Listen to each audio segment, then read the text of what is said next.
Good evening, ladies and gentlemen. I'm going to call the meeting back to order. It is 7:03. Ms. Mayfield, roll call, please. President Oshinsky, Present. Vice President Tate, Present. Board Clerk Sheridan, Trustee Aguilar, Present. Trustee Gonzalez, Present. Trustee Pearl, Trustee Perola, Student Board Member Trustee Proctor, all board members present. Thank you, Ms. Mayfield.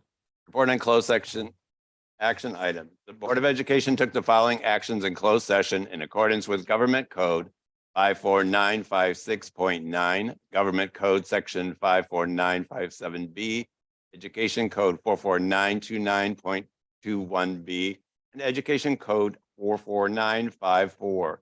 Number one, to approve a resolution releasing 41 temporary certificate employees by a 7-0 vote. The item was moved by Trustee Aguilar and seconded by Trustee Sheridan. Number two, to approve a settlement agreement between the government entity claims against Jewel Labs and SLUSD by a 7-0 vote. The item was moved by Trustee Sheridan and seconded by Trustee Gonzalez. The board has directed the superintendent and/or designee to deliver the proper notifications to the affected parties. Trustee Tate, can you lead us in the Pledge of Allegiance?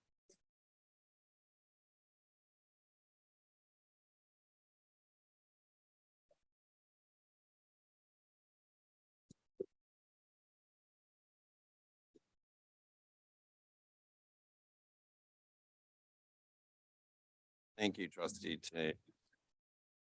Next, mission statement. Trustee Sheridan, can you share with us that?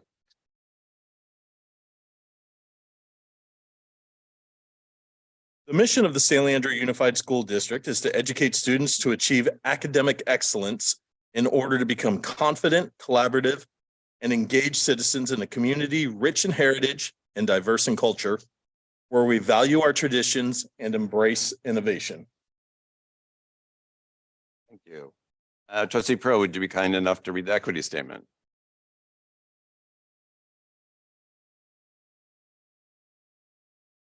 Pearl. Trustee Pearl. That's going to happen. The Board of Trustees believes that the diversity that exists among the district's community of students, staff, parents, guardians, and community members are integral to the district's vision, mission, and goals. Addressing the needs of the most marginalized learners requires recognition of the inherent value of diversity and acknowledgement that educational excellence requires a commitment to equity and the opportunities provided to students and the resulting outcomes. Thank you. Approval of the agenda. I'll move to approve our agenda. I'll second. Moved by Trustee Aguilar, seconded by Trustee Gonzalez. Please vote.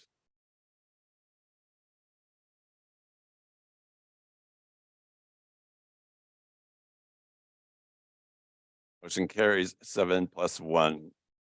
Legal statement. Members of the audience who wish to address the board are asked to complete the yellow card available at the entrance and submit it to the board's executive assistant.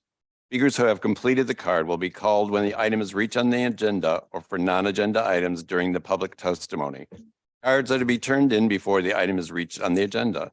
Please note that the meeting is being recorded. State law prohibits the Board of Education from taking any actions on or discussing items that are not on the posted agenda, except to A, briefly respond to statements made or questions posed by the public in attendance, B, ask questions for clarification, C, provide a reference to a staff member or other resource for factual information in response to the inquiry, or D, ask a staff member to report back on the matter at the next meeting and or put it on a future agenda. Government Code 54954.2A.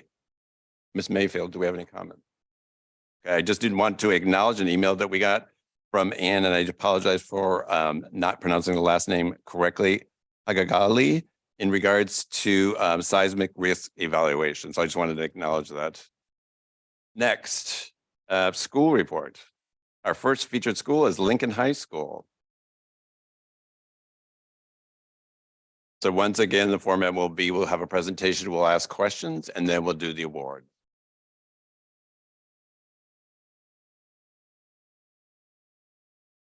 Good evening. Thank you for giving us a chance to come and talk about the great things happening at Lincoln. So I was here in September. So I'll just give you a couple updates on my report from September. So we are continuing with our advisory program. where we most recently pushed out a student survey, FAFSA information, and we will start getting info out about the State Seal of Civic Engagement. So it's been a really good program for helping us get information out and helping students connect to resources. In addition, with the FAFSA, working to get all of our seniors signed up for that to make sure that they're prepared to attend college if that's their choice. We have our staff is working. So we had, I told you we're doing some surveys during our advisory. So we are taking, those survey results, looking at our goals for next year and making sure to continue to continually improve and shift Lincoln to be more servicing our students and families. Also, our with our families, so our PK, so Parent Institute for Quality Education, is wrapping up. I think I join them tomorrow to give input and feedback for them. And we are having about 10 families successfully complete and graduate from PK, which is pretty exciting. Our LCAP input events were really successful. Some good input was given not only for district, but also what we're doing as a school site. So it's always welcome to get that feedback. Really appreciate it. And our open house is Thursday. So we will start at 6. Feel free to come on down and see all the great things that is happening at Lincoln. So that's the conclusion of my report. Sees any questions? Comment? I hear. Yeah. Yeah. We're excited to bring those programs there and, expand what we're doing. It's great. Yeah. So thank you guys for that support. All right. Okay. And we have are recognizing one of our students here tonight, LaRon Lige Edward. He has been at Lincoln for 2 years. During that year, he has really grown and matured to a young adult who has taken on some leadership positions at Lincoln. So not only inside the classroom, working with teachers, but has also volunteered to bring new students around, answer any questions. And you could just really see LaRon on campus hold his head high, be proud. So I want to make sure we recognize LaRon for the great work he's been doing.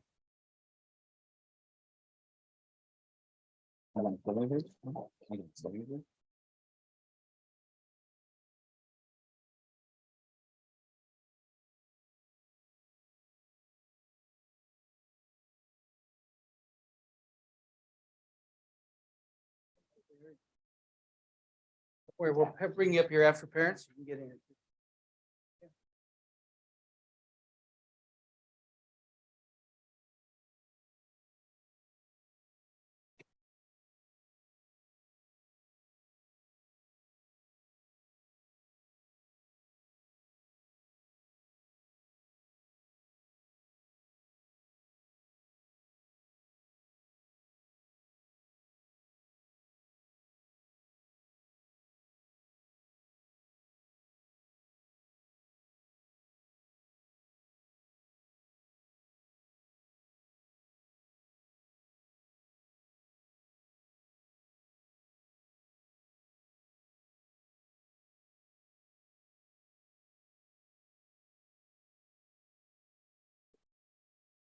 Give it to me and we'll come out.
goes, oh. You're a rebel. You could see the oath. Thank you, Mr. Steinecke. Next up, San Leandro High School with the incomparable Dr. R.E. and Dr. R.O. First of all, I want to say I miss you all tremendously. We're back. I love you all. It's so good to be here in this amazing space. Good evening, Board of Trustees, President Oshinsky, our amazing student board member, Amaya Proctor, senior as well, phenomenal, and our amazing superintendent, Dr. McLaughlin, and our amazing cabinet and colleagues. And congratulations, LaRon, San Leandro High and Lincoln. So proud of you. Give them a round of applause. You deserve it. I'm not surprised.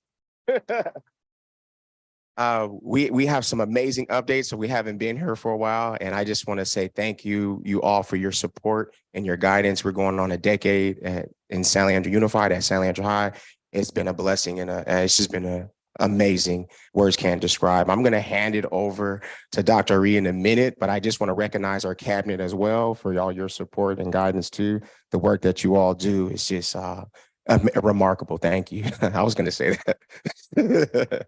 But I'm gonna hand it over to Dr. Ari. I'm gonna be timing him, but I know I just wanna congratulate our beautiful scholars and families in the room for being here. And we're gonna do our report out, and then we look forward to honoring our amazing, beautiful scholar. I'll hand it over to you, Dr. Ari. How was that? It was eloquent. Thank you. We're timing him. Yes, and what's good is great news. I'm going to be talking through this whole board report, so this is going to be amazing. I'm going to soak up the moment. Well, good evening. Miss you all. It's good to be back, and I have some updates, so we're going to get started. One of the things we want to start with is we celebrated 66 reclassified multilingual scholars on Friday, January 20th. This was our inaugural in-person celebration. This reclassification celebration, it was just, not only was it inspiring, it was, you learn more about our students and their journey. And one of the things that we want to recognize is, on behalf of SLHS team, we want to thank our keynote speaker, Miss Jackie Calderon-Pearl. Your personal story, your journey, and your words of encouragement was just remarkable, and also an inspiration. And also, we talked about our multilinguals, they have a superpower. You shared your superpower by presenting in English and Espanol.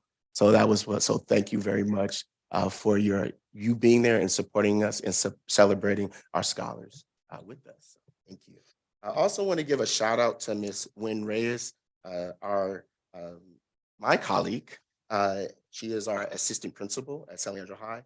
Our English language development specialist, Dr. Sarah Ansari, she played a huge role in coordinating this, and our ELD coordinator and ELD teacher, Mr. Jordan. So we want to give him props as well. And also, it was a long evening. It's a beautiful evening. Kalel, wherever you are, thank you, because he provided a nice pizza and salad for our families. It's a long day, so they didn't have to go home and cook dinner. They provided dinner for our families. So thank you for Kalel and food services team. So thank you. A little update around the SAT. We had 180 juniors that took the SAT on Wednesday. That was a huge success. And Miss Wong and the boys and girls volleyball team helped set up and break down. So it was a communal event, but also community coming together to help up with the setup and breakdown. But 180 scholars, that was huge. Another thing, let's go to some sports updates. We had 2 state qualifiers, and it was Mariah Saldago and Athena Calderon. And so it's Miari, but I call her Mariah. We have this inside joke. So it's Miari Saldago and also Athena Calderon. They qualified for state in wrestling. So that was huge.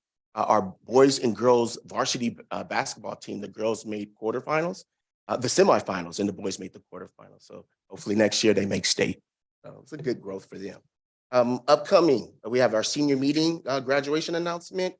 We are excited to announce that we're in preparation for our graduation of 2023, and we have our we call it our mandatory senior meeting, because we want our parents and our students to be clear on the expectations and the fun events that we're preparing for them as we celebrate them towards the end of the school year and preparing for the huge event. The big event in town is graduation. So we're going to be working on that. It's on its way, and we're going to be sending out information to all parents and seniors tomorrow morning. Counseling, a little counseling update. We want to focus on health and wellness and what we've done in collaboration with one of our coordinators of educational services. I hope is the mic. I'm kind of swaying, but thank you. But Rachel Vitania, Miss Rachel Vitania, has supported SLHS in launching this new app called Alongside and supporting our students with Tier 1 resources in terms of just crisis prevention and being able to connect with administration directly if they're in a crisis, but also resources and activities in this app to support them in focusing on mental health and wellness for our students. And we presented it to our staff at our faculty meeting this past Monday, and we're going to be launching that at the end of the week and communicating it to more families and students towards the end of the week. Another thing is programming, that's every year, March. Our counselors are going to be headed to supporting our rising ninth graders at the end of the month to go over course requests and giving the offerings and supporting our students and saying, this is what we have to offer. And Dr. R and I are going to mirror this Thursday to present to eighth graders, just to welcome them and just say how proud we are of them and talk about expectations and what to look out for when you get to the high school, and then give them a little pictorial and also just a summary of how to carry yourself as young leaders in training when you get to the high school and the supports that you have in place when you get there, because we want it to be welcoming when they arrive. With that being said, I want to move forward and talk about something that we as a team are very proud of. And it's really talking about second chances for our scholars and teaching to mastery. What do I mean by teaching to mastery? Well, first, our students have various stories and they're on their own journey, and they learn in different ways. Well, with our students who had first semester Fs in English and algebra, we were able to hire 3 teachers, credit recovery teachers, 1 English credit recovery teacher, and 2 algebra credit recovery teachers. And with that being said, it's from January 31st till May 4th, students are getting real-time intervention and instruction and able to not only improve their proficiency in math, but recover their grade and also recover their credit and get back on graduation track. So we're very excited about the students who are enrolled in there. And not only are they thankful, they're doing better in math. And not only that, the desired outcome is also to help them in their current class, the second semester algebra class and English class. So we're excited about the outcome and seeing how they improve in their current second semester class.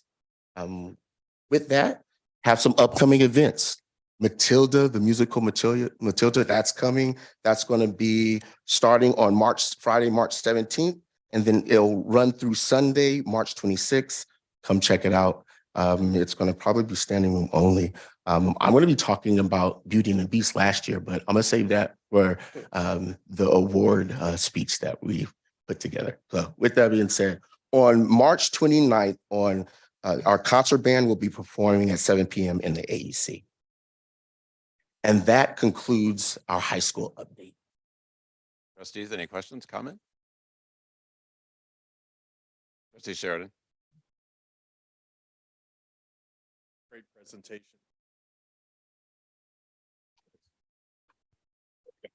Great presentation. Always good to see you guys. I love the update. You guys have any information on how the girls softball team did and their travels to Southern California? I do. Okay. Yes. Our report out is so comprehensive. I'm going to add that they went down south and they went 2-1. So 2-1 in Southern in California. Southern California with big teams. Big teams. Yes, let me add that. Yes. 2-1, right? 2-1. Awesome. Winning record. Jobs as your leadership there. I appreciate you. Amazing, Leo, to give that update. And I wish I was there to cheer them on. But yes, that is a great update and wanted to add I that. understand JV got to play today, their first game of the season because of the rain and issues. Oh yeah, it was council last Their time. starting pitcher, who was recovering from ACL, struck out the first pitcher or the first batter, and came back in the second inning and struck out the side. Would that be Kirsten Sheridan? Your catcher, Miss Gilbert, Cam Gilbert, 2 home runs. Wow. So a little inside information for you, but great job over there with the athletic program. Oh, no, I love that update. And you said it better. So I love that update. Trustee Sheridan. Trustee Pearl. Presentation, and thank you for thank you for helping me with my mic. I'm still learning the dais. Yeah, I just wanted to appreciate you inviting me to be a part of the reclassification celebration. It was phenomenal to just, if you weren't there, I just wanted to lift up that there was this incredible slideshow that went along as they were highlighting each of the scholars that came up, and it explained how many languages some of those kids spoke, and just the framing that's so important for us to understand, like assets, and just helping the community envision just the asset that these students are going to be to their community by picking up a second, third, fourth language for many of these scholars. It was just a really great event and appreciated that. Also want to celebrate. I hope you'll invite me or us to see the girls wrestling team. As my fun fact, I was a girls wrestler before it like really blew up, and now we have lots of support for girls wrestling. So just excited to see that part of our girls wrestling team just shining. So really excited and want to celebrate our scholars for that. And just want to commend you guys on your quick response to student need. Just hearing how you're attending to your data when you're seeing students not succeeding, that you quickly pivoted and made good use of resource by hiring someone who could intervene right away. It's just so important to catch kids early so that they're continuing to have continued success at our school. So just appreciate you all for being on it, pivoting on your heel, and making sure that kids have what they need so that they're successful. Thank you so much, Trustee Codron. And I want to just add that Miss Sinclair, who's a current English teacher there, took on that extra point too. And Mr. Fierro and Peter Fierro and Mr. Garcia, Cesar Garcia. So our teachers work hard and they're committed to our scholars. So thank you for recognizing that. Thank you. Thank you. Just 2 quick comments. One, congratulations on the reclassification. Those are tremendous results. I really appreciate the effort that went into that. And second, I bought my tickets from Matilda yesterday. Oh, that's awesome. So, all right, let's honor your student. Oh, this is, we are honored. This is a special presentation because we knew this amazing scholar since she was a freshman. So we're going to get started. There's a lot to say, and we had to due to honoring time. We are very mindful, but there's a lot to say about this amazing scholar, and I'm gonna begin. So, hello everyone. We are honored to present to you the Superintendent Award recipient. The scholar that we have chosen for this award has been attending Leandro High School since she was a freshman. Her journey from freshman year to now senior year has been remarkable, and she has an inspirational story. Let's get started. Andrea Fabian is a multilingual scholar that has always been a leader and a kind scholar throughout her years at Leandro High. And we see her as a leader amongst her peers. Last year, during the first semester of her junior year, she experienced a serious accident where she was hit by a car. This unfortunate, scary event resulted in Andrea being hospitalized. However, this unfortunate accident slowed down Andrea a little bit for a short period of time. However, it didn't stop her. In the midst of injury and recovery, her question is, when can I get back to school? Can I play volleyball again? What can I support my team? So with that, I want to just share with you her courage, her tenacity, and her will and her spirit. With that being said, being a leader and supporting her volleyball team when she returned and she was on the sideline, not only championing her team, but being a leader and supporting her. And so she played an intricate role in their strong season last year as she supported them on that sideline. It gets better. In the spring semester of last year, Andrea auditioned for the play that I'm about to talk about. It's the spring musical Beauty and the Beast. Not only was her performance stellar, her singing ability was mesmerizing. Once she began to sing, you could hear a pin drop on a rug. When I heard her voice, I turned to Dr. Aro and said, that, that Andrea singing? He said, yes, that's Andrea. It's like, wow, she has a beautiful voice. She could sing. I never heard her sing before. Beautiful voice. I'm not going to ask her to sing now, but would love to hear her sing again. In addition to all of Andrea's extracurricular activities and academic load, she maintained a GPA of 3.5 throughout her high school career. Andrea currently is the team manager of the boys. It's varsity, but she supports the whole volleyball program and organize the equipment, supporting the coaches, and helping with the scoreboard and the stats. She is a statistician as well. This year, she was selected to be an SLHS student ambassador. Andrea has been thriving in the SLAM Academy since her sophomore year.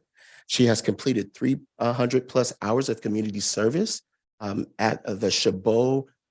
It's actually the Chabot Summer Day Camp as a counselor assistant. And what she did was 5 days a week, she led all activities and games for students from ages 5 to 13. As you're capturing this in her story, she's about the community, about helping, about supporting, and she has this global lens, and I'll get to that in my conclusion. With that, on top of that, she recently won a film contest, which was called the Ocean Awareness Contest. With that, this international competition, she was one of the 20 scholars that won the award. The name of the award was specifically under a category called Creative Arts and Media Award.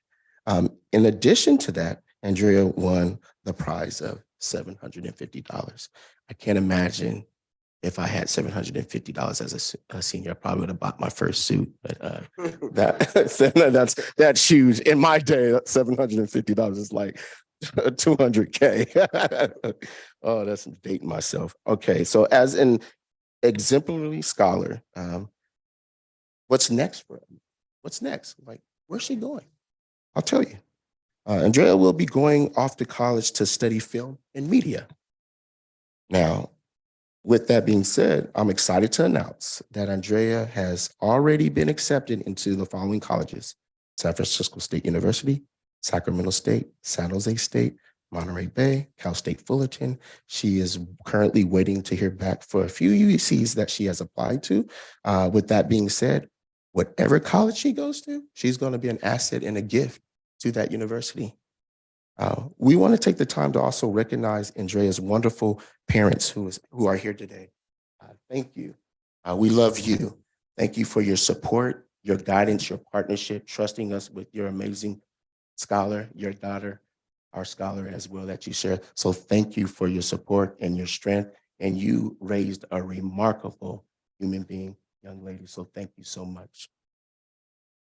I also want to speak to two scholars that are back there that are going to come up, Marcos and Alejandro. Marcos class of 2015, Alejandro class of 2018. So she has amazing brothers that have graduated from San Leandro High and are alumni. So, and we still love you all too. And thank you for being here. With that being said, we love you, Andrea. You're an exceptional human being, and we will always be your #1 fans. And thank you for sharing your daughter with us at San Leandro High, because she is a true ambassador, true leader at San Leandro High on a daily basis. She walks with grace every day, and she has a global lens on how to treat human beings, love all, and respect all. She leads with love, and she respects every human being on this planet. Again, I'm going to say this, and I know I sound redundant. You raised an amazing young lady. Congratulations. And with that, we want you to come up and accept this prestigious award, which is the 2022-23 Superintendent Award. Thank you.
All right, next up, we'll have our bond report.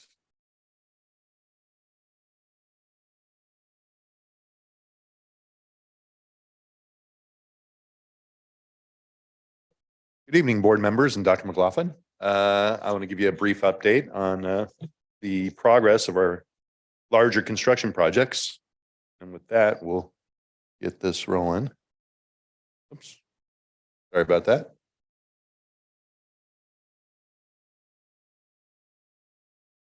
So as you can see here, there's remnants of water in just about every one of these photos that I've taken. This one is about a day old. This is Lincoln. And as you can see, even with that, they were able to get lucky enough to be able to pour concrete in between storms, which allowed them to get the roof panels up and a lot of the other stuff done. And hopefully it shouldn't impede them since they're out of the dirt. So the dirt's the main factor when doing construction projects. Timing and rain certainly impacts that. And so with that, I'd like to go ahead and continue on here. So here's our current project timelines. These are obviously guesstimates on a lot of them. And now because of the rain, there may be some delay in them, although we haven't had updated schedules yet because it just continues to rain. And we're supposed to get rain, I think next week too. So that's definitely going to impact, and it may impact this schedule. And as it does, I will continually update that and keep you aware of the progress. And there we go. Some more water.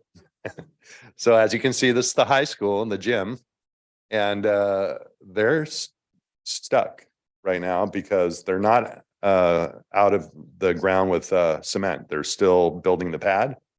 And because of all the rain, it's kind of impacted them and they're not able to do much. They haven't been able to really do much since February, I think the 26th. They need a good solid 4 or 5 day window for all that to dry out in order for them to build the pad and get the compaction that they need. So, but I just wanted to use this as an example so you can see the lake that's they're dealing with. But some good news out of it. Lincoln, as I mentioned before, they were able to kind of beat some of the storms on some of their stuff. And this is the kind of the administration and classroom portion of the school where they're able to, since it's tight, it's watertight, they're able to do a lot of work even in the rain, which is advantageous to the schedule. So as you can see there, they're roughing in the HVAC. They've got a lot of the piping in for their sprinkler systems, a lot of the rough in for the electrical, low voltage. So they're chugging right along here at Lincoln. So that's a good thing that they staged it that way so that they'll remain constantly busy throughout the project. Same thing with Muir. We've had some issues with rain there, and that's created some similar delays. But they were able to get all the fence posts in, and as you can see where it's marked with the black posts there, that'll be additional staff parking there. And if you can kind of wrap your mind around the location of that, that's where all those old portables used to be. And so the portables are obviously now gone, and they're working on putting in drainage and getting their area built up so that they can pave it eventually. But at least they're getting some things done on it in between storms.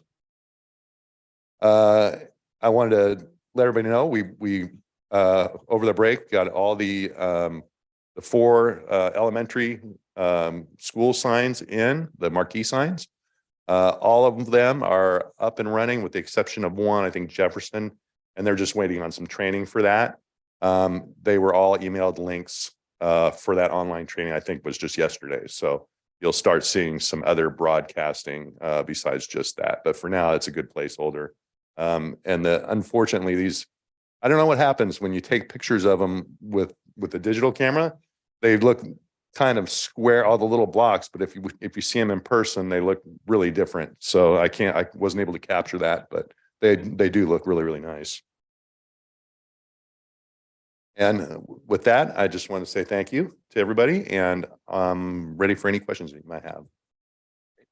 Thank you, Mr. Kerrigan. That was great. Even with all the water in the pictures, it's good that we have water. But I'm wondering, and I'm sure you factored this in, but with the water, will these projects still be able to be within the timetable? We're going to be close. I mean, it certainly does impact it. And when we do our scheduling, we allot for some rain delay, but this is an exceptional year and more so than it has been in the past years. So there could be some creep into the schedule, but hopefully there may be a chance to catch up if we do get some really good, nice clear days. I just want to say thanks for your presentation. Also, I've had the pleasure of seeing the majority of the marquees. I saw, especially Bancrofts, I saw up and running, which looks really great. Yeah. Just, in your face, it looks really nice. And then the other ones, I went to Muir's open house the other day. So I went by Washington and then Joaquin and then Muir's as well too. So they look really great. And then at the open house too, I had the pleasure, Ms. Alvarez took me back to see the portables there. Mhm. They look great. Great. The last time we were there was 3 years ago during graduation. And it looks so different back there, but the classrooms are just really incredible. Really great job on those. So thank you. Yeah, thank you very much. Thank you. Anyone else? Thank you, Mr. Kerr. Thanks, everyone. Next up, our presentation, second interim presentation with Dr. Collins. All right. Good evening, trustees. Go ahead and start. I'm going to present for you tonight the second interim report, and then the actual report is farther up in the agenda for your consideration and hopefully approval with positive certification. What I want to do tonight, go over the review, the annual budget cycle, where we are, look at our 22-23 budget and reserve update, look at ending fund balances, as well as our multi-year projection, look at COVID funding that we're halfway through now, and other categorical funding we've been receiving over the last few years, and then talk about next steps in the budget picture. So first of all, here's our budget cycle. You can see where we are down in March 2023, looking at the second interim presentation. Second interim is all activity through January 31st. Again, the interim reports are basically progress reports. Where are we at a point in time during the year to make sure we're on track and everything's going okay. First up here, we want to look at revenues for the year. I have our 4 big categories: local control funding formula, federal, other state, and our local. And you can see where we were at first interim and where we were at second interim. A few changes there, pretty minor. Overall, our local control funding formula, LCFF, is up a little bit, primarily due to a higher unduplicated count, unduplicated pupil percentage, UPP, that you can see, as well as a little bit lower ADA. So UPP up, ADA down. The net was about $600,000 positive. Federal, we're down about a quarter, $300,000 on COVID. The way that COVID is accounted for as kind of a quirky accounting rule for the federal funds, it's the revenue is accounted for in the year that it's spent. So even though it was allotted to us in 21-22, we have to account for it in the year that we're spent. So as we just do adjustments with our COVID, what we think we're going to spend, you'll see revenues come down like that, and they'll all be spent next year. Other state, you see a little bit of an adjustment, same thing there in terms of some of our unearned revenues. And then finally, local up a little bit. Net, about a $275,000 change overall on the general fund revenues. And here's a bigger picture of where we are, how we spend our revenues. $166.7 million is what we expect at this point. That includes just over $7 million in state and federal COVID funds this year. Again, the second year of 3 years of COVID funding. And it also includes some big dollars here, $23.8 million in expanded learning opportunity program, ELOP, at about 5.5 million, learning recovery emergency block grant at 13 million, and an art, music, and instructional material block grant at about 5 million. So we've got some, two of those are new and one time. ELOP was much smaller last year and grown up quite a bit this year and will be ongoing. So you can see local control funding formula, about 65%. In a typical year, it's about 3/4 of our budget is LCFF. Again, it's those categoricals have sort of changed the ratio of some of our dollars coming into us this year. We'll see in a few years that I'll pop back to, and I expect to see that pop back to normal. On the expenditure side, you can see our major categories: certificated salaries, classified, benefits, labor costs, books and supplies, services, capital outlays, and other transfers. All of those are pretty steady from first interim to second interim. The one area we've seen increases on is on the services side. Some of that was new contracts as we've had trouble hiring, getting personnel this year. You see some contracts that the board has approved to try to bring in outside agencies and services to try to fill some of our gaps, as well as some of the educational ed services contracts around some of our A through G and educator effectiveness one-time dollars that we're spending, increased contracts on those. So about a $1.2 million increase, but all that's really nominal in terms of the scale of the budget, and most of that is really one-time nature in terms of restricted funds. Here's a bigger look at overall where we are. You see $151.7 million for our general fund expenditures. 77% employee salary benefits. We typically are above 80. Again, that's the nature of some of our, ELOP taking a bigger portion of our budget and contracting those services out to Boys and Girls Club and some of the other social, emotional learning, mental health services and whatnot. So those have increased a little bit from where they have been. Expect a couple years again, you'd see this sort of ratios that pop back to normal, around 80% staff costs. So there we are overall, about 45% certificated, almost 13% classified, and 20% on the benefit side.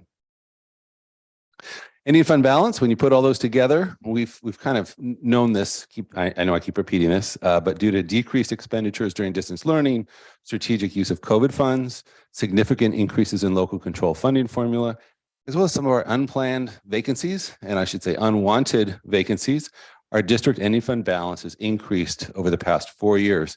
We estimate that as of June 30th, 2023, our reserve for economic uncertainties, that is our 3% minimum reserves, is about $4.5 million, 4.5. And our unassigned ending fund balance is about 18.2 million on top of that.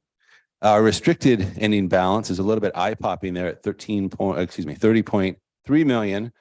But what that is all of those things I talked about before, those learning recovery, emergency block grant, art, music, instructional materials block grant, redevelopment agency funds that we've been holding on to for a number of years to save up to be able to purchase our own district office, et cetera. So that's the majority of that 30.3 million in restricted funds. Our multi-year projection, I'll say that there's an awful lot of moving parts in our MYP. It's a little more complicated than it is in normal years. I just go along the revenue side. We're at that 166.7 million this year. Why did we go to 150? We went from 166 to 156 next year. It's those one-time funds. We got the learning recovery emergency block grant funds and others this year. Those funds are counted in the year that received, different than COVID. So it's just sort of a little bit of an accounting quirk that it looks like that. But you see about a $10 million decrease next year as the categoricals, but also an 8% increase in there coming in on the COLA. And then in that 24-25 timeframe, you see the COVID funds disappearing altogether. So about $7 million of revenue disappearing, but then being sort of in a way backfilled with, again, a COLA, 3.5% COLA on there. On the expenditure side, 151.8 million this year. You see that goes up to 166 next year. That includes redevelopment agency funds for district office, as well as COVID funds spent that year. In 24-25, those COVID funds go away, another roughly $5 million or so on the district office in that year. So lots of ups and downs, moving parts to it, but in the end, we're in good shape. You can see the decreases there are primarily restricted funds spent over time. You can see what our reserve for economic uncertainty kind of ranges from about 4.5 up to 4.9 million. And then our unassigned ending fund balance and our restricted ending fund balance coming down over time. Multi-year projection assumptions we have in there, basically flat enrollment for 23, 24 and beyond with a gradual return to that 95% attendance. We're at a point where every 1% in attendance means about $1 million for us. So attendance matters. And that's something that we need to just hope for kids to be coming back at a higher rate, both for funding as well as just overall education in results that we're looking for. Again, 8.13% COLA right now is what the state's saying. We'll see if they're able to afford that. And about a 3.5% COLA right now projected for 24-25. This also includes a 10.25% salary increase for all groups in 22-23, hoping to get us a final settlement on that at some point soon. Let's see, COVID, and it's a horrible acronym, LREBG. I'm not even going to try to pronounce it. COVID and Learning Recovery Emergency Block Grant funding. I want to show you again how these tie in together. Right now, as of from COVID, we have this $22.1 million ELOG Expanded Learning Opportunity Grant, ESSER 2 and ESSER 3 federal funds. We know that these funds are spent over a 3-year period and sort of in combinations of some have to be spent earlier than others, and timelines have been changed a little bit as we've been moving along.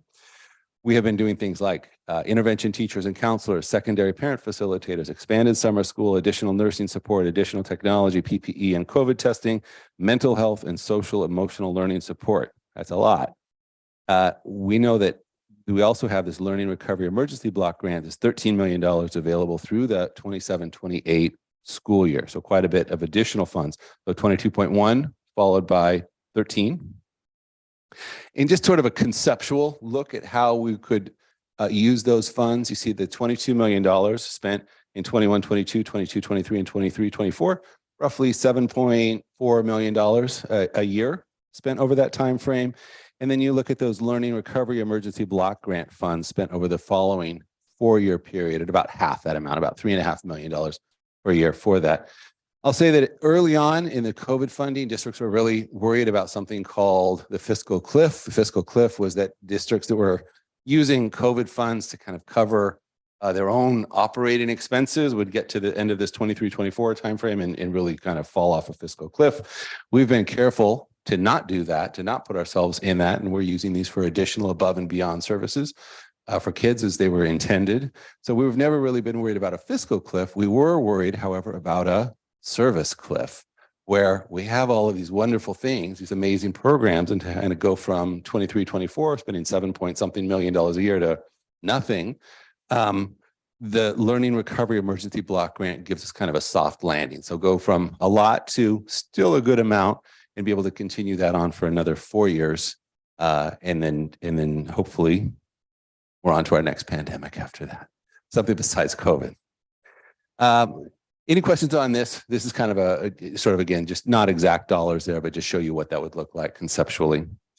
Universal TK, moving on to other categoricals. We're into our Universal TK rollout. I have the eligibility timelines there. So September 2nd through December 2nd had been for the last decade. The timeline, you had to be turned 5 by December 2nd. Remember that prior to that, those kids all went straight into kindergarten. So the state didn't really add, they added a grade level, but they didn't really add because they just peeled off a quarter of those kids and put them into TK. This year, we're September 2nd through February 2nd. You can see April 2nd, June 2nd, and then finally September 1st. By the time we're fully rolled out in 25-26 school year. Below that, you can see the eligibility, the percent of students, and that's basically just a measure of months. So we were at 25% originally, we're at 42% now, climbed to 58, and then 75, and finally 100%. All of those kids able to go to TK. That staffing ratio is an important one. Originally, we had 24-1 grade span adjustment, 1 teacher, 24 kids maximum in TK classes. Beginning this year, the state picked up the cost of an additional adult. So 1 teacher, 1 paraprofessional at 12-1 with 24 kids. They had said that they, and in Ed Code actually is 10-1 ratio beginning next year. There was a caveat to that ed code. It said, unless it's not funded, and the state's not funding it. So our intention now is that our belief is now it's going to be 12-1 for quite some time, which if you think about it, it's still much better than, it's twice as good as 24-1.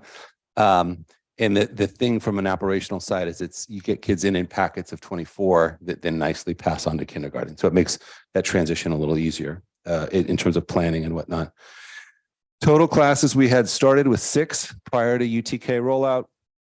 We're at 9 this year. And you can see at the high end, we're at 19. Well, 19, if you're doing the math on that, doesn't quite seem right. If you say 6 is a quarter, multiply by 4, we should be around 24 classes. We're finding that the TK kids just aren't quite showing up like we anticipated. And our 6-1, our original 6 weren't quite full as well. So at this point, we're thinking it'll be 19, but we're obviously going to have to keep our eyes on that, hoping that, kids continue to want to come into our district and we get those TK kids into our classrooms.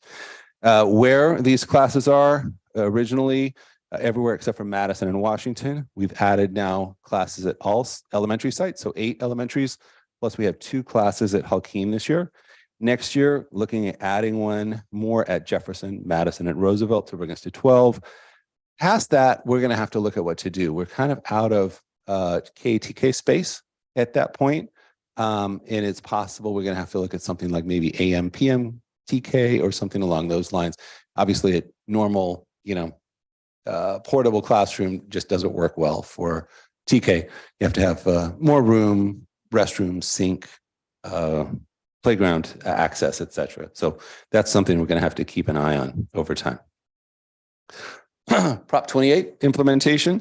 Prop 28 again was approved by voters in November 2022. As we were here on election night, we saw that doing well.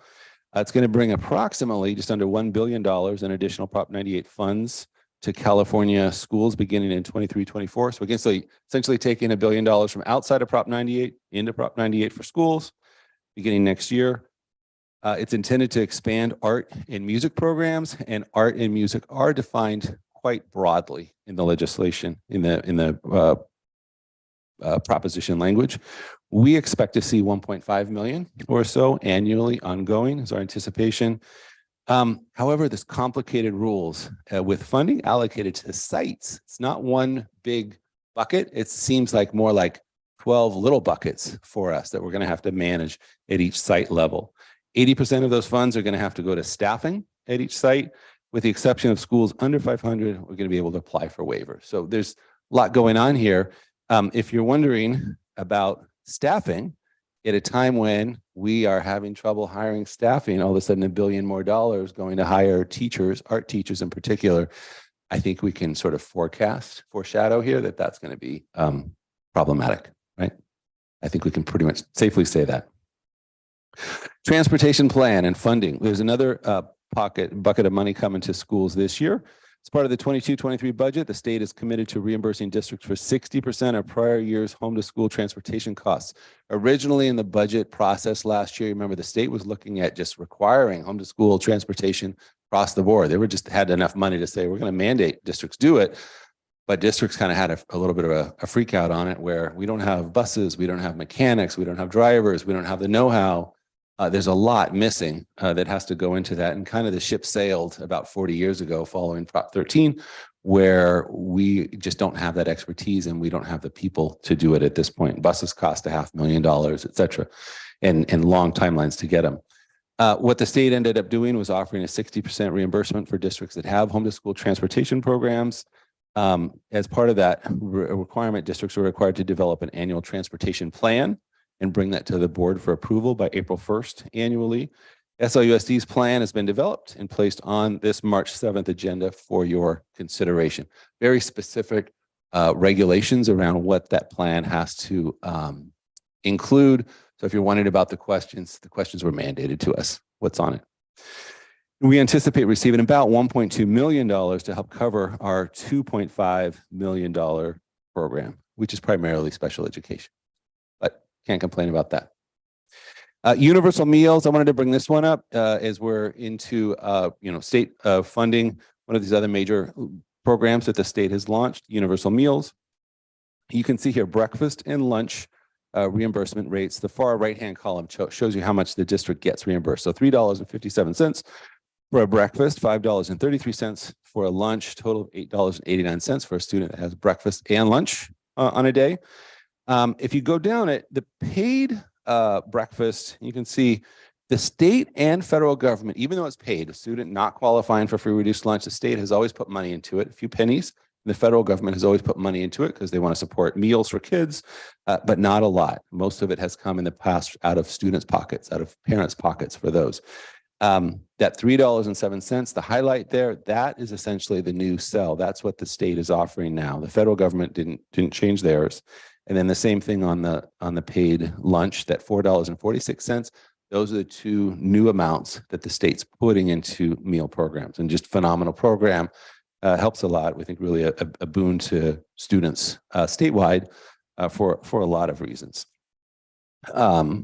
Any questions on this one? I want to just make sure you understand this one. It's a lot of numbers up there. Good on that?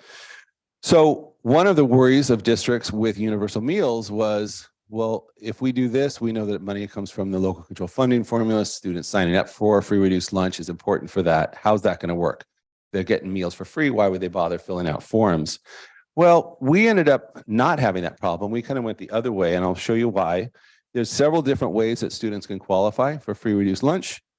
Two top ones are direct certification. Students that have families where they're WIC or SNAP or foster youth or, other things, either at the state or the county level. We get that information pushed to us, goes into ARIES, and those students qualify for reimbursement under National School Lunch Program. So we get those federal dollars coming in for those kids, but they also count for unduplicated pupil percentage, right? They count for LCFF purposes.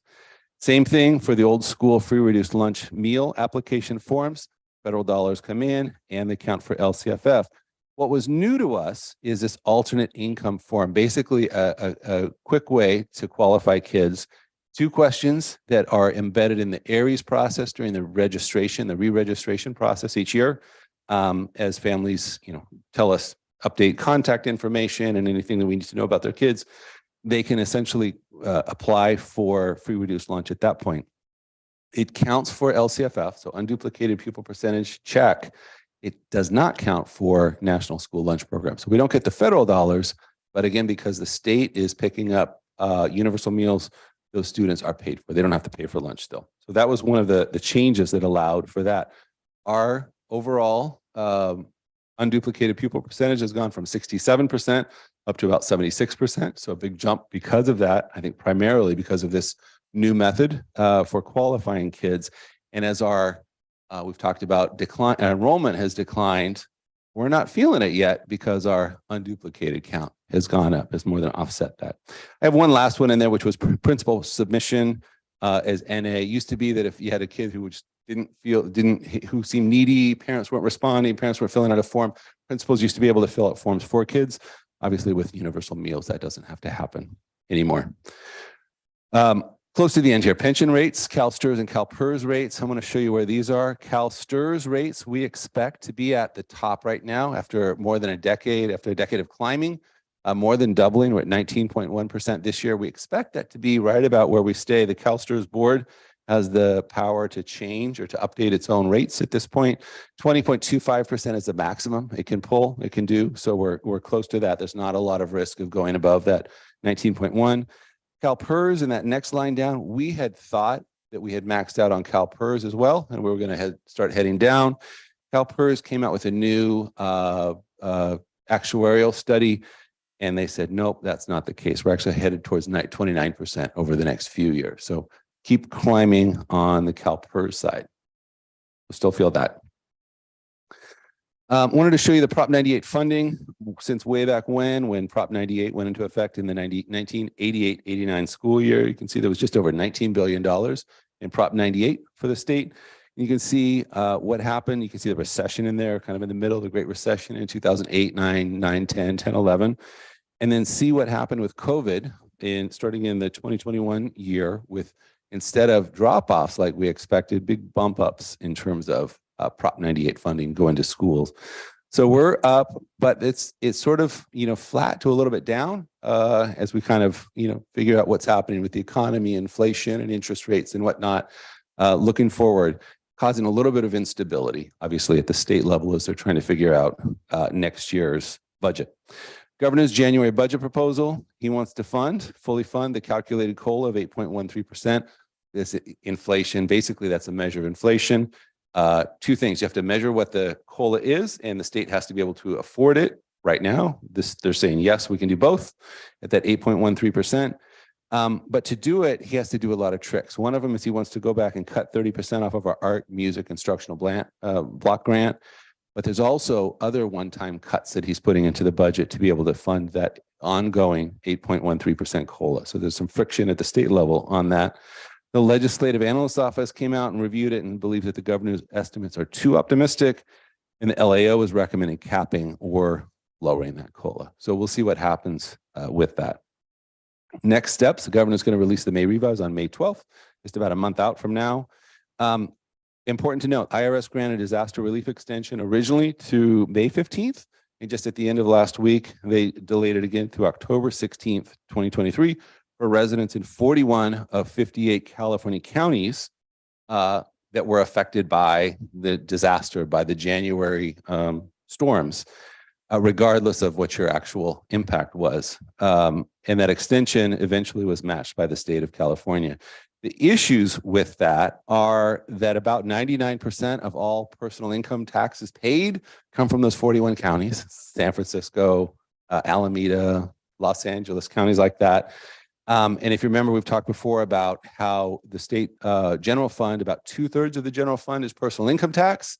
And about half of that 2/3 comes from the top 1% of filers. So it just takes a few people not deciding to wait till October, which they legally can, that kind of leaves a hole in the state budget in terms of knowledge or understanding where we are with that. So that extension really means that the governor and the legislature will have incomplete information when developing the May revise and developing the 23-24 state budget, right?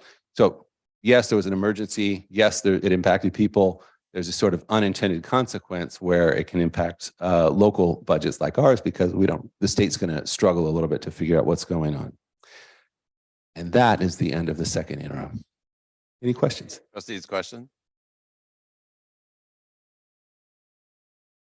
Seeing none. I think I covered everything there. I think you did. All right. Thank you. Thank you for your present. All right, go ahead, trustee. Great presentation. Thank you. Always. Question was more like a math question. That is very perceptive. Yes. So 2.5 is the number that we're spending this year. Really, we were more like 2.4 last year. So it's based on last year. So there's 100,000 of the difference there. The other one is that the state has already given us, as part of our LCFF add-ons, about $250,000 that was already embedded in transportation reimbursements from basically the start of LCFF. So it's the 2.4 minus the $250,000, and then 60% of that comes to the 1.2. Very well done, though. Yeah, that was it. Thank you, Dr. Collins. Thank you. All right, next up, we have reports, correspondence.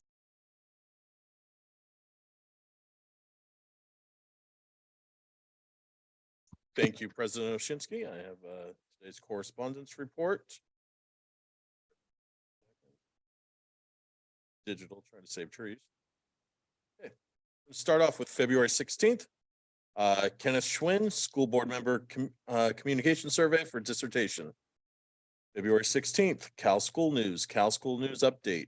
February 17th, La Familia, creating brighter futures begins with planning for our own.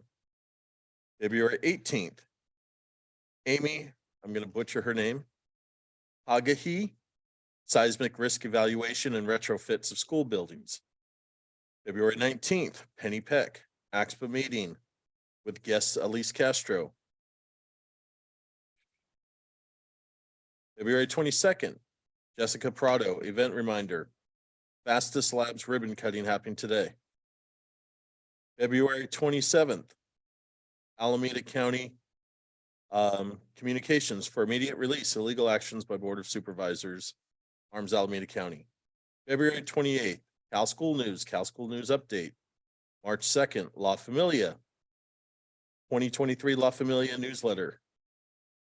March 2nd, Dara Garcia, United Parents Crab Feed tickets still available.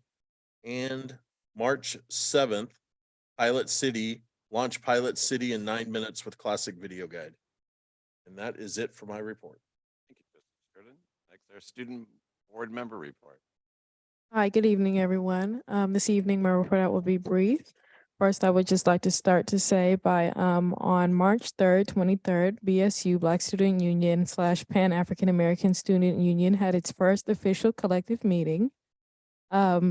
Leadership is planning immensely on our prom. We're also looking to have fundraisers to reduce prom ticket prices and to reduce the price of senior graduate trip. I have noticed personally since the return of the break that there is a fluctuation of kindness on our campus. And I'm not sure if that's because students are returned to a break and there's like a refresh or a reset, but there was a specific student, her name is Lily and she's a junior. And there was a freshman who was curious to know about the academy programs at our high school. And I noticed that Lily went like completely out her way to ensure that the freshman had received all beneficial help, so that she could get the resources on applying for our academies, even though she passed the deadline. And I thought that was really cool because Lily didn't have to do that. And she made sure that the student was able to receive help. And then I would like to talk briefly about our expanded menu for school lunch. Recently, our school has introduced soups to the menu. And it has been an absolute competition to get the soup.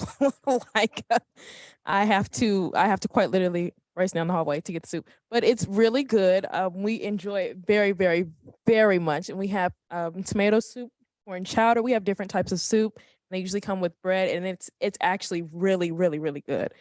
And I would lastly just like to recognize Mr. Tobin. He's always prepared. I've never had a teacher. I had a belt and it was a little too big and I needed a belt puncher, and most people don't carry that on them, but Mr. Tobin actually had one handy. So, but we really appreciate his readiness and his preparedness for us. I don't know if I'll ever foresee myself in a situation of needing a belt puncher, but there was one available for me. Thank you. I don't see any union representation, so there'll be no report. Next, board committee reports, communication and advocacy. Okay, we met on February 27th. We went over the bond projects, but they were all covered today's meeting. The district communication projects, we talked about the San Leandro Virtual Academy, the graduations for both the eighth grade promotion and the graduation are going to be scheduled on Monday, June 5th, prior to the adult school graduation. So if you didn't already get it, it will be in the next events update.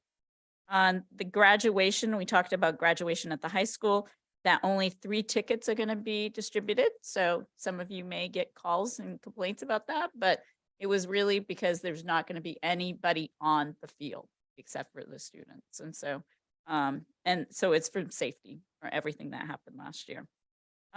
We discussed Parent Square has acquired another company that provides websites. And so there was a conversation about moving over to use their websites instead of the ones that we're using right now. And again, it's the backbone for the website. And so we're going to continue to gather more information about that, but that was discussed. Multiple job fairs are coming up, and so the staff is doing a great job of going out there and trying to recruit people to work for San Leandro Unified School District. And they're working on a hiring video.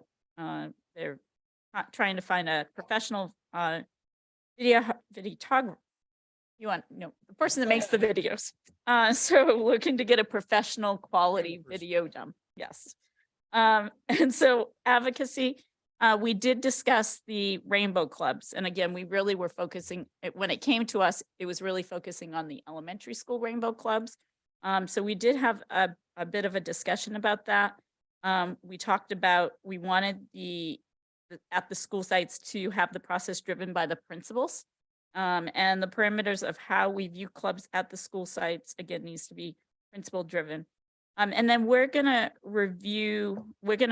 try to put together some suggestions. I think we were tasked with coming up with suggestions to then take to policy. And so at the next meeting, we will look at some drafts of what we want to send on policy committee. And then we talked about the Student Achievement Awards. And that is on the agenda tonight to create an ad hoc committee. What we were suggesting was 3 board members, a representative from Educational Services, a Student Services representative, DLAC representatives, an elementary and a secondary principal. And that the first step for this ad hoc committee is really to gather the history of what was the intent of these. Are they still, has the climate changed now? Are they still serving what they originally intended to do? Or do we need to do a revision of that? So it was gather history first, and then take from that history, gather what's this current situation. And so that was our recommendation. Again, once the ad hoc committee is in place, they can do whatever they want. So, and then we talked about Legislative Action Day, which is coming right up. It's March 14th to the 16th. It is virtual. They did have a training on Wednesday, March 1st. That is, it was recorded. And so anyone that wants to participate is still welcome to sign up. Because it's going to be virtual, they're expecting a lot more board members to participate than when they usually go to Sacramento. And so they're limiting it to less than a quorum for each school district to be in those meetings. I don't think, right now it's just me. Is anyone else planning to attend the Legislative Action Day? Okay, so 2. And so, and then because of the redistricting, they're asking us when we get our assignments to make sure it's correct, because there have been changes that happen. And then the Washington trip in April, it conflicts. So both Trustee Aguilar and myself are going to that, and it conflicts with the joint council meeting. And I think that has already been resolved. So, so thank you for that. And so that concludes my report. All right, thank you, Trustee Gonzalez. Next, curriculum and policy, Trustee Aguilar. Mr. President, next meeting is on Monday, March 20th from 5 to 6:30 in the conference room upstairs. Thank you, Trustee Aguilar. Next, facilities and technology, Trustee Sheridan. So we have not had a meeting since I last reported out. Our next meeting scheduled for April 12th. Next, we have finance, and must I say it's difficult to report on the finance committee after Dr. Collins' thorough presentation. However, we did discuss the 2 main things in Dr. Collins' presentation, the second interim report, as well as the transportation plan. It's very different when you're in the finance committee meeting because it's a very small setting and it's easier to have really lengthy discussions. And so we do that on a regular basis, which is really great. One thing we talked about is, I think, the lack of comprehension on the public about how school districts are funded and when they specifically get that funding. Dr. Collins talked about sometimes it's after the fact. And therefore, when people see that there's so much of the ending fund balance, they think, oh, wow, we can spend that, when in reality, we have to pay those bills. It's not like you getting a paycheck. The funding is entirely different. And so we had a lengthy discussion about how the public's misconception is around that. And that concludes my reports. Next, we have date. Thank you, President Oshinsky. We have a date tomorrow at 8:30 a.m. at the BLC. Thank you. Perfect. All right, next up, consent agenda. Are there any polls this evening? Seeing none, can I get a motion? So moved. By Trustee Sheridan, seconded by Trustee Pearl. Please vote.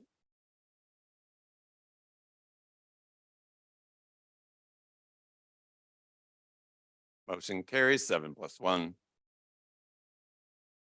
Next up, action discussion items, general services. We need to create an ad hoc committee. So Trustee Gonzalez was saying we need 3 members for said committee. Do I have volunteers? Trustee Sheridan. Trustee Pearl. Trustee Pearl. You want it? You can be the backup. I need a chair for said committee. Trustee Sheridan, wonderful. So once you, can we add that to the reports, the ad hoc committee? Yeah, yeah. I'll be contacted. You guys move forward. Pre-meeting. For the meeting. superintendent. How's that? Connect with you, Leo, and everybody else. So I need a motion to move the ad hoc committee forward with the three trustees, trustee Pearl, trustee Sheridan, trustee Pearl. Trustee Sheridan. Seconded by trustee Tate. Please vote. Motion carries 7+1. Next, business and operations, 2022-23 district transportation plan. I'll move to A. Moved by trustee Gonzalez, seconded by trustee Tate.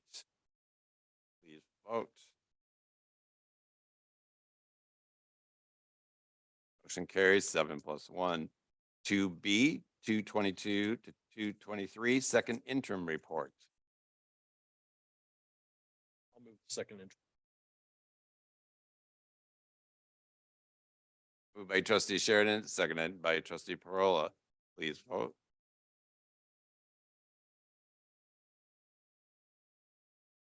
Motion carries 7+1. Item 2C, Resolution 2316, Resolution of the Board of Education of the San Leandro Unified School District authorizing issue and sale of 2023 refunding general obligation bonds in the principal amount not to exceed $22 million and approving related documents and actions. Moved by trustee Pearl, seconded by trustee Sheridan. Please vote.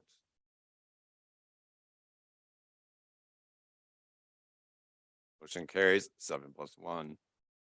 2D, attorney-client fee contract with France Law Group. By trustee Gonzalez, seconded by trustee Aguilar. Please vote. Motion carries 7+1. 3, administrative services, contracted services for Jaola LCC and San Leandro Unified School District.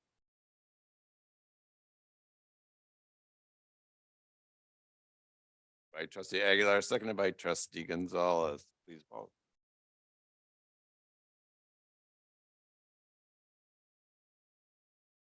Motion carries 7+1. Item 3B, expulsion for case E05-2223.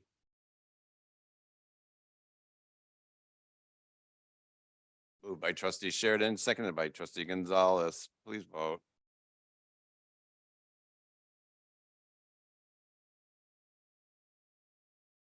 Motion carries 7+1. Item 3C, Hannah Interpreting Services in San Leandro Unified School District contract.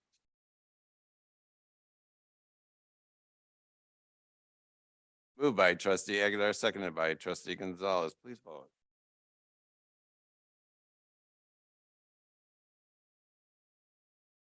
Motion carries 7+1. Educational services, approval of memorandum of understanding between the Alameda County Office of Education, San Leandro Unified School District for Early Education Teacher Development Grant. Moved by trustee Tate, seconded by trustee Parola. Please vote. Motion carries 7+1. We have nothing for facilities construction and information services. All right, cabinet reports. Dr. McLaughlin. Good evening. I did want to give a quick update before we go on a report on the public comment. Just to let you know, and I've already commented to the person that gave us a comment that when I first got here 10 years ago, they were already in the process of upgrading all the buildings to make them seismic, upgraded to take on whatever needed. And when you read reports like this, it's still kind of shocking, but there are schools that just don't believe in that, but one of the things that was very impressive when I came here is they had already thought ahead and they retrofitted a lot of the buildings with the need for seismic upgrades, what they call it. So I let her know, and if we have to do any more communication, we'll do that. I'll let you know about that. Read Across America was great. I got to hit Halkeen, Washington, and McKinley. One of my favorites was at Washington, and I asked a question. I got comment that turned into quite a discussion on throwing up. So it's always fun when you go out and read to kids and it's just never know where it goes, right? And so I just went home that day just smiling. I love Read Across America, or anytime you can hang out with kids, just the way their minds work and their creativity. And I couldn't stop the train. Once it was gone, it was gone. I said, forget the question. Talk more about throw up. So digital marquees, as you can see them going around. It makes the schools look great. Thank you, Mr. Kerrigan, for getting those going. I was, when we were at Washington, we heard from the principal that the after school, when parents came to pick them up, were just like, wow, this is great. I mean, you may not hear them say that, but they do. It makes a big difference to a lot of these schools to get those marquees, and it really changes the look of the front of the school. Still more to do, but they look great. Some exciting news: the COVID emergency order is over. Okay, we made it. So there's a lot of requirements coming. There's a lot of them have kind of gone away. What we've been talking about in cabinet is really looking at these guidelines from CDPH and our local Alameda Health, which thank God they're aligning for the most part, but you got OSHA over here too, is slowly chipping things away. So for example, we'll start taking the sneeze guards down. We'll start looking at communication with parents and staff where we don't have to do all this contact tracing. You don't have to do this. We're going slow because we want to make sure everybody's prepared. You don't want to just rip it off like a Band-Aid. And it's still here. COVID hasn't gone away, but the emergency orders are gone, and there's a lot of things that were attached. So so we won't have a COVID report. If anything comes up at this point, you'll hear from me. So it's like we purchase booties and hair nets and all kinds of things at the schools. We don't need those anymore. Keep masks there. We'll keep tests. Keep the hand lotion sanitizer around, things like that. I mean, the cleaning should still continue as much as we can. But we got to get to what we talked about in cabinet is when do we get to the point where we start saying to families, hey, kids got the sniffles, they need to come to school. Because they're missing out on education. That message where we're saying stay home, stay. They're still encouraging when people are sick to stay home, but what is that level? We're all parents, so it's like sometimes you look and go, they're still standing. That's cool. Because you don't want to miss a day, right? And so we definitely see the difference in the kids that are showing, the kids that aren't. You're going to see some academic achievement loss. So I think we're inching to that point where when do we start dropping the hammer again and saying, please, we need you to come to school, so, but it's exciting to get to this point. And again, we could just give a round of applause to everybody throughout the district and our parents and families. They were very good, very flexible. I had nowhere near the problems that other school districts and superintendents had through the COVID era. So I just can't thank everybody enough for the hard work. Rocky, of course, and Zarina. I mean, everybody did their job, the duty of maintenance. Just really shows you when a disaster or epidemic comes, we pull together. And that was impressive to see. As Trustee Gonzalez said, yeah, the joint meeting, after more conversations, it's a tough one because we don't always get all the board members from the other school district coming, and if we're going to miss some, there was already kind of a discussion about what's the topic. It's our topic to choose. I want to talk about trees. I'm like, why are we getting together to talk about trees? I really want to talk about capital outlay projects. We have a lot of bond projects, and I know the city's doing a lot of capital outlay.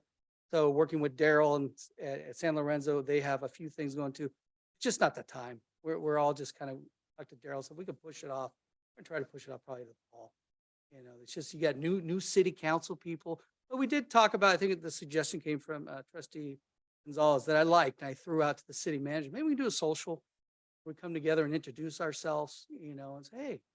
But official meeting, I think everybody was okay with it. So we'll get no one was like, oh no, everybody's like, yes, this is fine. So, and we'll look at some dates and pass them by and see when it works. Everybody okay with that or? Okay. All right. To end the meeting, we always got, some sad things and some things, happen in the district. As you heard, Shirley Beal did pass. And again, we will look at, start looking at a way to honor Miss Beal, maybe something at Lincoln, because she was a huge supporter of the Lincoln campus. We're building a new campus. So start putting the heads together, bring it to communication advocacy. And we talk to the family and staff. A lot of people have known her forever, and see what we can do to celebrate her. Tonight, I would like to end the meeting. We have one of our adult transition students been working with his mother. She was a huge advocate last year during the graduations and stuff like that. And he's had throughout his life a lot of heart failures and other things. Well, he was hospitalized a while back with heart failure again. They told him it'd be like a year to get a transplant. Well, they found him. So he will be going soon, right, to get the transplant. And so we can send some good thoughts as we close the meeting tonight. Is this kid's been through the ringer, and so if a parent's gonna go, you have to wait a year. I mean, what a godsend! All of a sudden, here, bam, got one. So, so if we could do that at the end. His name is Joseph Munoz. It's cool for him. That's it for me. All right, next up, Assistant Superintendent, Educational Services, Dr. Good evening. Our educational services team has been getting ready for all hands on deck for our March Professional Learning Day.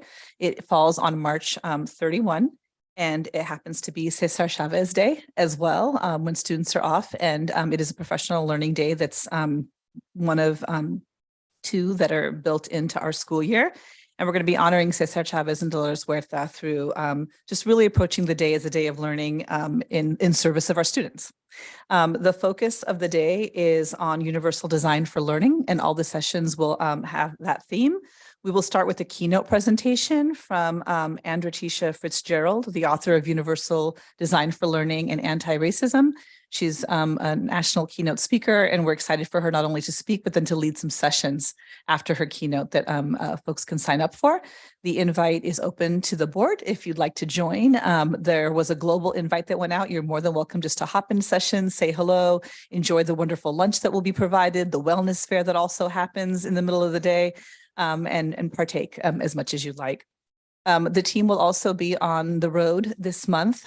This March 17th, we'll be presenting at the Napa Wellness Conference.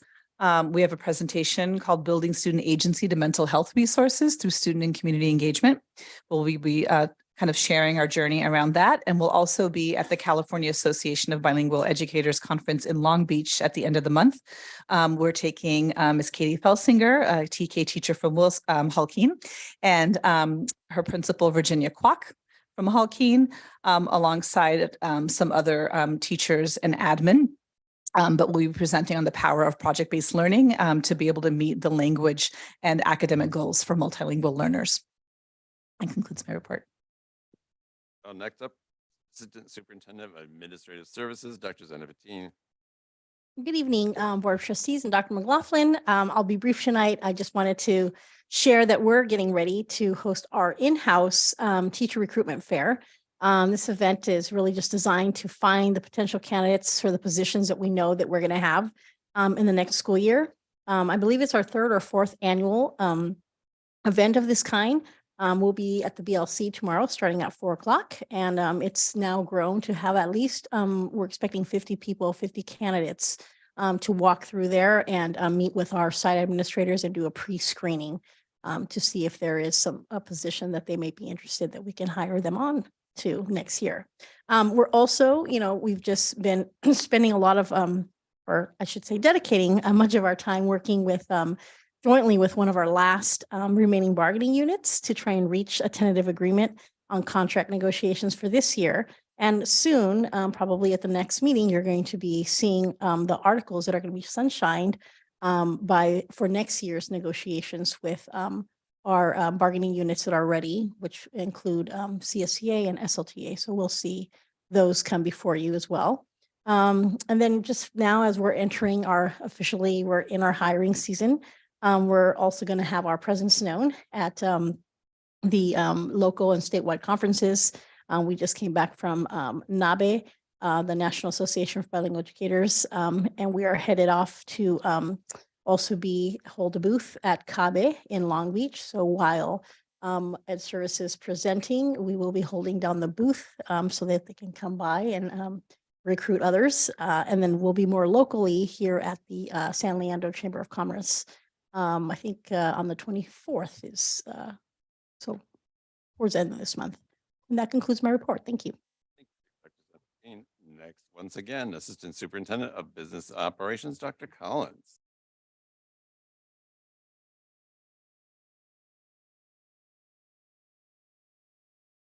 I was able to cover just about everything possible during my presentation, so I'm going to pass at this point.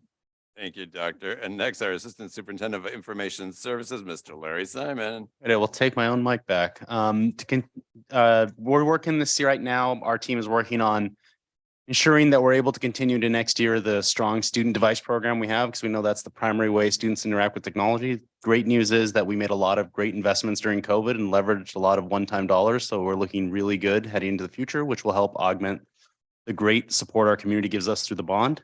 So we're looking really good heading into the new year. Also, on top of that, I've talked before about interactive displays in classroom, which is another really big piece of technology. And we're happy to report that our pilot program has kicked off. We're rolling those out to rooms soon, and we're able to conform what that's going to look like in the future. Right now we have the Promethean boards, but they're about 4 or 5 years old, still perfectly good, but we really want to get ahead and know what things are going to look like going forward. We've also, Dr. Patel talked about Professional Learning Day. We've been ramping up a lot of support for them to help them on the technology side. Really want to make the event feel very professional. Like when you go to a conference on an outside area and you have a great website, you have the ability to register and pick your sessions and all that. We're really trying to help them make this feel like a really professional event.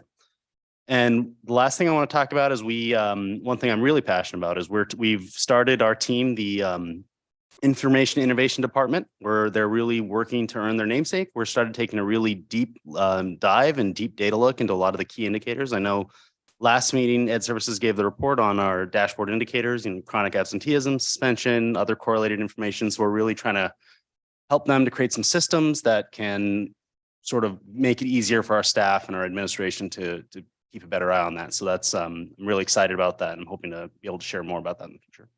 That's it for me. Next up, Board Representative Reports, Alameda County School Boards Association.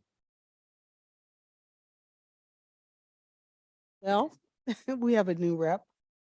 Trustee Pearl, would you like to report? Our next meeting is on March 30th. It'll be my first one. Thank you. Thank you, Trustee Pearl. Next up, Eden ROP. Yes, we met last week, March 2nd. So unfortunately, I couldn't go to the open house, but had good reason. And the only things that I'm going to report out is we approved the interim report. And then we also had a presentation on the food services and a hospitality pathway and reviewed that. And then there a lot of businessy stuff, moving the phone system over to a new phone system and approving a lot of contracts with that. But those are the highlights of, I think, what board here needs to know. So thank you so much. Thank you, Trustee Gonzalez. Next up, Mid Alameda County SELPA. We have a tentative board workshop on March 21st. Thank you, Trustee Tate. And lastly, City Disaster Preparedness Council. I know this is going to come as a shock, but we have not met yet this year or in about a year. There you go. All right. Thank you, Trustee Sheridan. Consensus item. Do we have any? Nope. All right. Additional suggestions and comments from board members. Trustee Prola.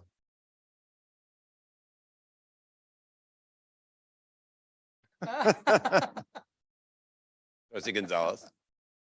Yes. So I attended the public health briefing that Alameda County does. I don't know if any of you were there, but one of the things they did talk about is the ending of COVID and that the new rules that they're going to put in place and that students only have to follow the rules before COVID. So 24 hours without a fever, you're okay to come to school with sniffles. And so I'm like, that's going to be a big transition for our families. After we've been saying, stay home.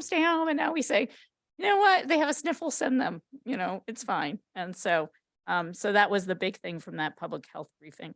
I'm going to be doing a ton of travel personally this month. I am going to Montana and then I'm going to New York. I'm exhibiting with the American Nystagmus Network. And so the conference is for pediatric ophthalmologists. So I will spend the week talking to pediatric ophthalmologists, which isn't that exciting, but anyways, and that ties into Read Across America because I actually read a book to the classes I did on, and the main character had nystagmus. It's everyone needs help sometime. And so it was a fun book because one of my friends had written it. So anyways, thank you. I've given lots of comments. I wanted to celebrate Mr. Collins for all of his hard work on our second interim as a new trustee, looking through all of that in detail. It's just clear that you've been very diligent in your work, so thank you for that. And yeah, it's been a great month. And a couple of months, I've been getting to get around town and visit with different school sites. I did get to one of the middle schools for open house and did get to see a lot of the work that's been done in facilities as someone who's new. It's been great to see that in the flesh, both at St. Leandro High and the middle school, and also got to visit the big art exhibit at St. Leandro Library that was really, really beautiful. So just like much more extensive than I would have imagined, and just awesome turnout. The house was packed. So yeah, looking forward to also trying to drop in at Lincoln this week, and we'll continue to make my rounds across town to visit with leaders and school sites. So just excited to be doing that work. And that's it for me. Thank you. Trustee Aguilar. Yes, Read Across America. I did it. It was so much fun. My favorite thing every year. I read a book called Here We Are by an author who I love and dear, Oliver Jeffers. It's just a book about Earth. Like, what are we? What is our planet? What is our universe? Love those kind of questions. And then, kids, they will ask everything and anything. And they did, which was awesome. I will be attending Matilda the musical, which I'm super excited about. Matilda was a childhood movie for me. But I won't be there on opening night because I'll be in Sacramento. But I will be there the next week. So it'll be lots of fun. And speaking of Sacramento-ish stuff, fresh off the press, if you want to participate in legislative action weeks, here is the tentative schedule for us. So we'll be meeting with Senator Glazer on Wednesday, March 15th from 10:30 a.m. to at 10:30 a.m. with the prep at 10:15. We always meet 15 minutes before. If you're interested in going to Senator Skinner, same day, 3:30. Senator Wahab, March 16th, 11:30. And then as far as assembly goes, Assemblymember Ortega, we will meet Tuesday, March 14th at 2:00. So if you're interested in attending any of those are options because we have the whole week to meet with different folks. And I can resend that out to people, but yeah, just if you're interested. Otherwise, that's my report. Yeah, if you could send that out in an email to everyone, that'd be great. I appreciate it. Thank you. Trustee Sheridan.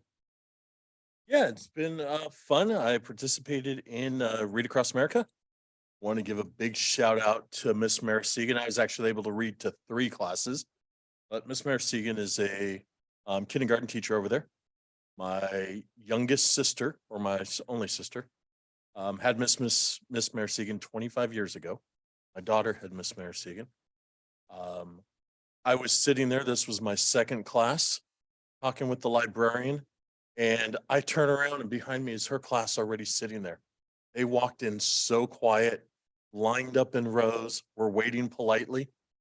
I was amazed by that class. When I was done and Miss Marasegan was dismissing them to line up at the door, she signed the alphabet. If your name began with that letter she signed, you got up and walked into line, and she was sitting there just signing different letters, and the kids were getting up as they saw their letter lining up. Just thoroughly impressed by her.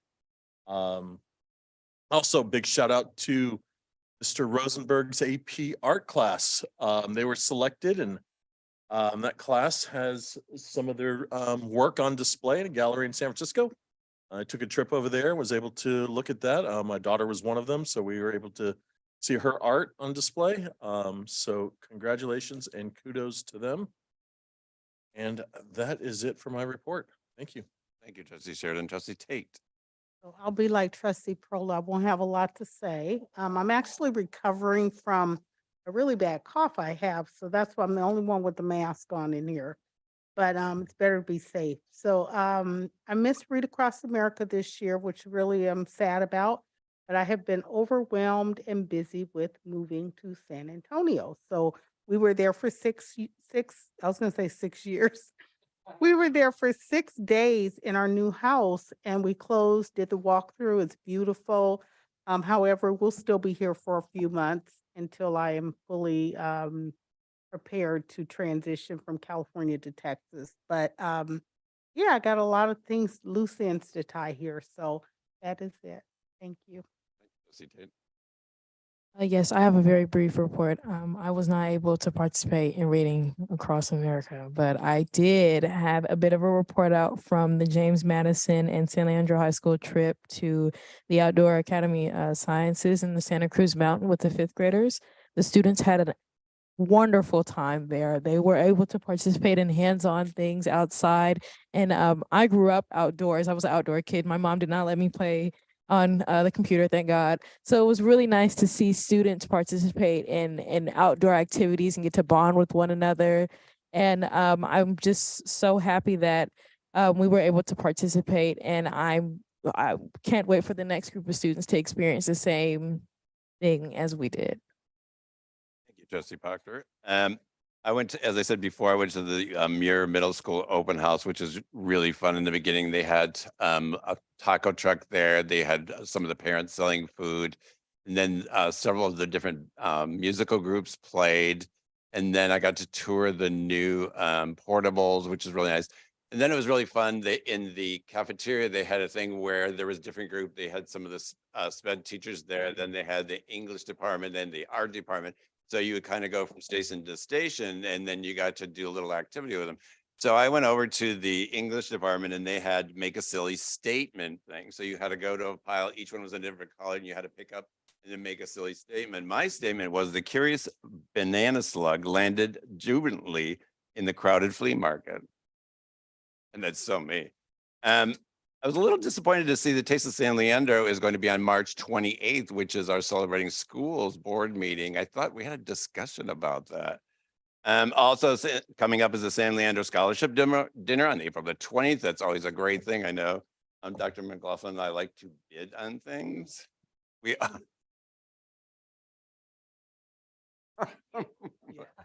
We'll be there. Absolutely.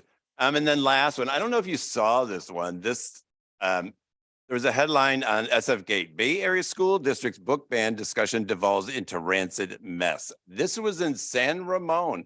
The book was titled Genderqueer, was first put on San Ramon's parents' radar in January after an education podcast claimed that an unnamed student at San Ramon Valley High was punished by an unnamed teacher for refusing to read the book, which is not true. Someone put that out of it. So then they had a board meeting around that. Someone made the statement, I do not want children to be exposed to hetero or homosexual sexuality. I think it's like fentanyl or cocaine. What data are you using to make that statement? And so I was really upset when I read that. And I can honestly say that no matter how many books you ban, pride flags you take down, rainbow clubs you dismantle, pride parades you refuse to participate in, or discussions on gender you ban, your kids will still be gay. You know, I'm sorry, but children are born gay, but they are not born homophobic. And this is such a prime example of that. So in that article, they talk about a teacher named Bob Allen, who is gay, and he spoke at the meeting and he was heckled and treated very badly in this meeting. So I reached out to him to support him. I sent an email via San Ramon Valley Unified School District. And so I reached out to him and said, I hope I'm reaching out to the right teacher. My name is Peter Oshinsky, and I'm the first openly gay school board member, board president in San Leandro. Believe it or not, my email came back censored. They censored out the word gay with 3 asterisks. And so I sent it off to SF Gate and I said, I just want you to know the repercussions of the article. Yes, I mentioned that I have a fellow member, without naming you, that we would be happy to go to your board meetings and stick up for you. And then, so that's in another part, they censored that as well with 3 asterisks. And so I left my phone number on there. And so the teacher reached out to me and I said, you know, I'm really glad you're texting me because they're censoring my email. I'm like, what message are you sending to these kids? It's not okay to be gay. It's not okay. It's okay to say gay. Are we in Florida? This is 2023. And also, Dr. Zenevatine, I think this is a great poaching opportunity what message does that send to potential people that want to work there? What if I knew that and I saw that, would I want to work there? Absolutely not. I did work there for a year, and this does not surprise me. But I was shocked to see that, and I was shocked to see the repercussions, what happened to me, and that my email was censored. So I just wanted to share that and put them on the chopping block. And that concludes my reports. All right. Can I get a motion for adjournment and with positive thoughts for Joseph Munoz? Moved by trustee Sheridan, seconded by trustee Prola. All please vote.